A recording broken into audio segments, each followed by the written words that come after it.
Bonjour à tous, et cette fois-ci en compagnie de la statue de la Vierge Marie que nous aimons beaucoup dans notre prieuré, rappel de la présence de notre Mère donnée à la croix par Jésus pour tous les croyants.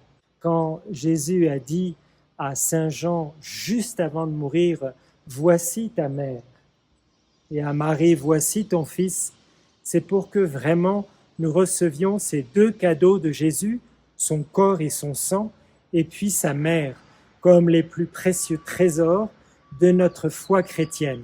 Alors aujourd'hui, en cette solennité de Corpus Christi, la fête du corps et du sang de Jésus, nous pouvons, comme d'habitude, nous poser quelques questions pour nous éveiller. C'est tellement important d'éveiller notre intelligence et de ne pas être des blasés de l'Eucharistie, des blasés de la parole de Dieu, mais de tout le temps se dire « Seigneur, j'accueille aujourd'hui ta parole, je connais les textes, mais à la fois, qu'est-ce que j'en connais ?» Vous savez, comme disait la petite Thérèse de l'Enfant Jésus, il y a toujours dans la parole de Dieu comme des poches qu'il faut ouvrir pour découvrir de nouveaux trésors. Vous retrouverez le passage exact. Alors si on se demande pourquoi l'Église met en lumière au moins une fois par an, en cette grande fête, le corps et le sang du Christ, c'est peut-être utile quand vous savez, d'après certaines statistiques, que parmi les millions de chrétiens, il y en a une large proportion qui disent qu'ils ne croient plus ou qui ne croient pas à la présence réelle, substantielle de Jésus dans l'Eucharistie. Alors, il y a beaucoup de raisons pour ça et ce n'est pas à nous de les regarder maintenant ou de juger ces personnes. Alors, cette grande fête va nous aider et pas seulement la parole de Dieu. Il faut se tourner vers les saints. Il faut se tourner vers les martyrs de l'Eucharistie, ceux qui ont donné leur vie pour dire « oui, non seulement je crois en Dieu, mais je crois que dans cette hostie sainte, Jésus est vraiment présent et je suis prêt à le prouver en donnant mon sang.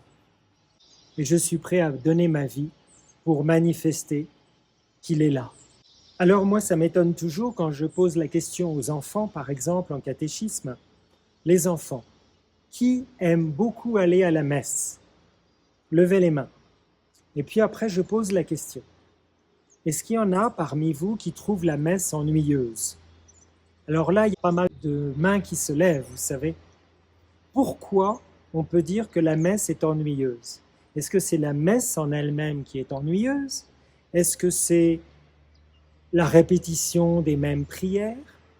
Est-ce que c'est parce qu'on ne comprend rien aux lectures parce qu'il y a des mauvais lecteurs? Est-ce que c'est parce que l'homélie du prêtre est ennuyeuse, longue et sans intérêt? Pourquoi une grosse majorité d'enfants et d'adolescents disent « la messe nous ennuie, on n'a plus envie d'aller à la messe ». Et vous les parents, vous savez très bien que vous vous battez souvent pour emmener vos adolescents à la messe.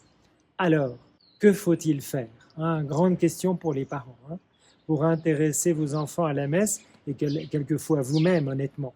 Il y a beaucoup d'adultes qui vont à la messe une fois de temps en temps, quand ils ont le temps, quand il n'y a pas un super match de foot, une compétition, etc. Malheureusement. Voyez, qu'est-ce qui est prioritaire dans notre vie? Est-ce que Dieu, Jésus, la relation à Dieu est prioritaire ou est-ce que c'est vraiment la cinquième roue du carrosse? Il faut être honnête, faut vraiment se poser la question en face de Dieu. Où j'en suis dans ma relation avec Dieu? Est-ce que je suis prêt à apparaître devant Dieu avec une grande foi dans mon cœur, une grande espérance et un grand amour de l'Eucharistie, un grand amour de Dieu et un grand amour des autres? Alors, revenons à ces grandes fêtes. Vous voyez, pourquoi dans la parole de Dieu d'aujourd'hui, nous avons la figure de Melchisédek? Vous voyez, dans la Genèse au chapitre 14. Pourquoi Melchisédek en cette fête de la solennité du corps et de sang de Jésus? Eh bien, quand vous regardez l'épître aux Hébreux, qu'on ne lit pas aujourd'hui, mais au chapitre 7, vous voyez que Melchisédek est apparenté à Jésus. Pourquoi? Parce que Melchisédek est à la fois roi de justice, roi de Salem, Et Abraham lui donna la dîme. Abraham est moins grand que Melchisédek. C'est étonnant ça. Et Melchisédek n'a ni père ni mère. Ah, ça c'est bizarre. Vous voyez? Et Jésus est né par la puissance de l'Esprit Saint, puisque Jésus est la personne divine du Fils de Dieu qui a assumé un corps. Donc, oui, Marie est la mère de Jésus, mais Marie n'est pas la mère de Dieu en tant que Dieu.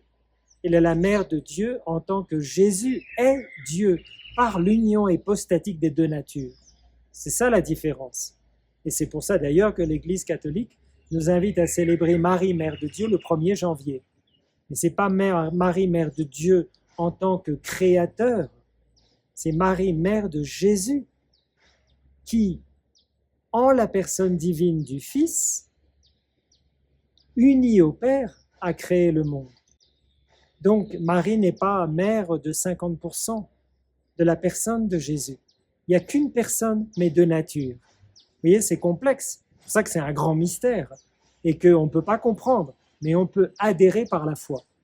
Voilà, c'est ce que l'Église nous demande, c'est ce que Jésus nous demande.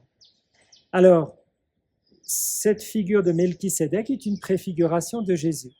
Voilà, grand prêtre et à la fois grand roi. Et Jésus est prêtre et roi, roi de paix et roi de justice, puisqu'il est le seul être qui puisse justifier toute la race humaine en face du Père. Voilà, vrai Dieu, vrai homme. Je suis le pain, je suis la porte des brebis. Je suis la lumière du monde. Je suis la résurrection et la vie. Je suis le bon berger qui nous fait passer de la terre au ciel, qui nous fait passer d'une vie de péché à une vie de gloire, transfiguration. Il n'y a que Jésus qui peut faire ça. Alors, Saint Paul, qu'est-ce qu'il nous donne? Eh bien, Saint Paul, dans son témoignage, il nous dit, voilà ce que j'ai moi-même reçu du Seigneur, qui vient du Seigneur et je vous l'ai transmis. La nuit même où il fut livré, le Seigneur Jésus prit du pain, il rendit grâce, il le rompit et dit, ceci est mon corps, ceci est mon sang. Alors, Saint Paul n'a pas siégé au milieu des 12 au dernier repas, mais Saint Paul a reçu des apôtres la révélation, le témoignage. Alors, Saint Paul nous garantit que Jésus a dit ces paroles, en plus du témoignage de Saint Jean, de Saint Luc, de Saint Marc et de Saint Matthieu.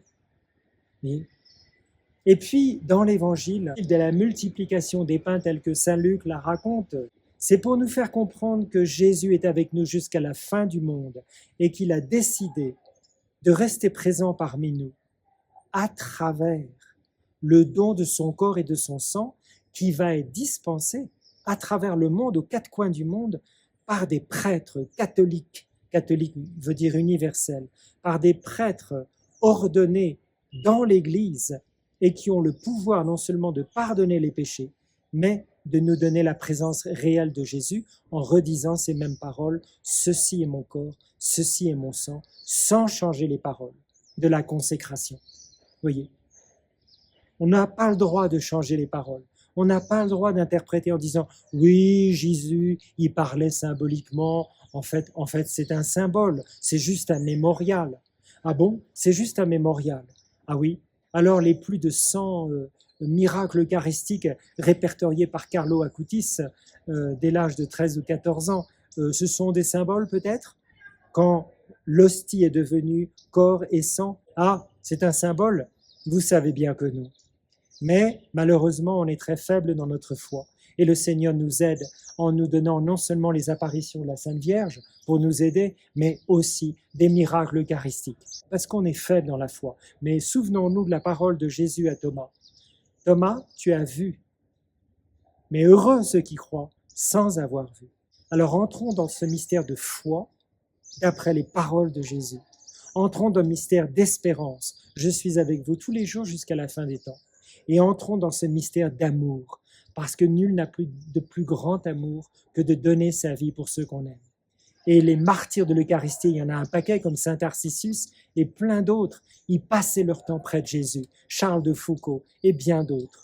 Alors, demandons à Jésus la grâce de remercier le Père de nous avoir donné son Fils et puis passons du temps Visitons le Seigneur après le travail, avant le travail, en famille, seul, le dimanche, pendant la semaine, mais allons visiter Jésus. Il nous attend jour et nuit, comme disait le pape Jean-Paul II. Allons le visiter. Ce temps passé devant lui, c'est le temps le plus précieux de notre vie. Bonne fête à tous.